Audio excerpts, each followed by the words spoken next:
প্রিয় শিক্ষার্থী বন্ধুরা, বরাবরের মতো আজকে আরেকটি ক্লাস নিয়ে হাজির হয়েছি। তো চলো কথা না বলি আমরা বোর্ডের প্রশ্নটি সমাধান করি। এই প্রশ্নটি এসেছে যশোর বোর্ড 2024-এ। তো যশোর বোর্ড 2024-এ আসা প্রশ্নটি শুধু গ প্রশ্নটি আজকে সলিউশন করব। পরে অপশনটি যেটা আছে সেটা বাংলা আলোচনা, এখানে যে ট্যাগগুলো আছে এই সম্বন্ধে আলোচনামূলক কথা বলছে। তো এটা তোমরা কি করতে পারবে, আলোচনার মাধ্যমে শেষ করে নিতে পারো। আমি শুধু জাস্ট কোডিংটা করবো আজকে। কি দেওয়া আছে প্রথম, এখানে একটা আনঅর্ডার লিস্টে বিভিন্ন আইটেম দেওয়া আছে এবং শুরু হয়েছে কি দিয়ে, আনঅর্ডার দিয়েও শেষ হয়েছে আনঅর্ডার দিয়ে, তবে আইটেমগুলো একটু ভিন্ন। এটা হলো সার্কেল, এটা হলো ডিস্ক, এরকম আছে। তো আমরা জানি কি যে একটা লিস্টের মাঝখানে যখন একটা আইটেমের মধ্যে ও ভিন্ন একটা আইটেম ঢুকে যাবে, তো মধ্যবর্তী যে আইটেমটা থাকবে ওইটা যে ট্যাগ দিয়ে শুরু করতে হবে, ঠিক ওই ট্যাগ দিয়ে আমাদের কি করে দিতে হবে, বন্ধ করে দিতে হবে। পরে বাকি যেটা থাকবে ওইটা লিখে লিখে তারপরে প্রথম যে ট্যাগটি শুরু করেছিলাম সেটা আমাদের বন্ধ করতে হবে। চলো আমরা এখন এটা সমাধান করি। প্রথম হলো HTML বডি, এরপর আমাদের কি লিখতে হবে, যেহেতু এটা কি টেবল, আমাদের টেবল বর্ডার দিতে হবে। লিখলাম টেবল বর্ডার 1 পিক্সেল। এরপর আমরা কি করব, আমরা টিআর দিয়ে শুরু করব, কারণ এটা একটা শাড়িতে আছে সম্পূর্ণটা। এখন বলতে পারো সেলগুলো অনেক বড়, আসলে সেলগুলো কেন বড় হয়েছে, এই যে লিস্টগুলো আছে লিস্টগুলোর জন্য অটোমেটিক্যালি সেলটা বড় হয়ে গেছে। সো এখানে আমাদের সেলের জন্য আলাদা কোনো কাজ করার প্রয়োজন নেই। আমরা প্রথমে লিখব 3D, এরপর লিখব কি UL, কি আছে আমাদের সার্কেল দেওয়া আছে, দিলাম UL টাইপ,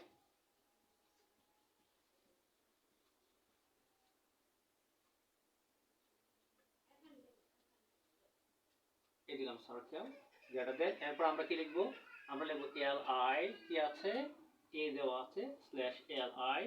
এরপর আমরা কি লিখব UL টাইপ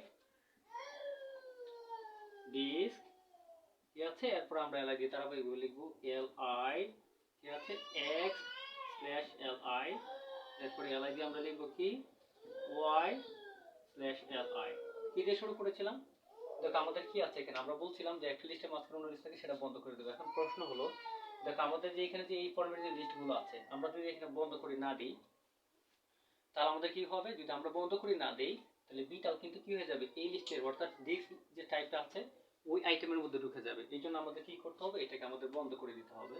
আমরা কি লিখলাম স্ল্যাশ UL, এরপর আমরা LI দিয়ে লিখবো, LI দিয়ে কি লিখবো, কি আছে বি আছে, এই যে বি লিখলাম স্ল্যাশ LI।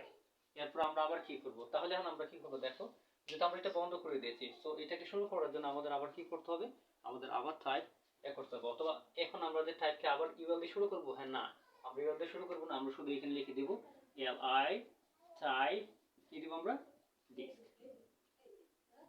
কি দিব ডিস্ক দিয়ে আমরা কি করব, লিখব জ্যাট স্ল্যাশ LI। এরপর তো আমাদের কোনো লিস্ট আইটেম নেই, সো আমরা প্রথম কি দিয়ে শুরু করেছিলাম, ইউএল দিয়ে শুরু করেছিলাম, আমরা এখন ইউএলটা এখানে বন্ধ করে দেব স্ল্যাশ UL। ঠিক আছে, এই হলো আমাদের এটার HTML কোডিং। এখন ধারাবাহিকভাবে আমরা কি করব, টেবল বন্ধ করে দেব, বডি বন্ধ করে দেব এবং কি HTML বন্ধ করে দেব। তাহলে আমরা একদম স্ল্যাশ টেবল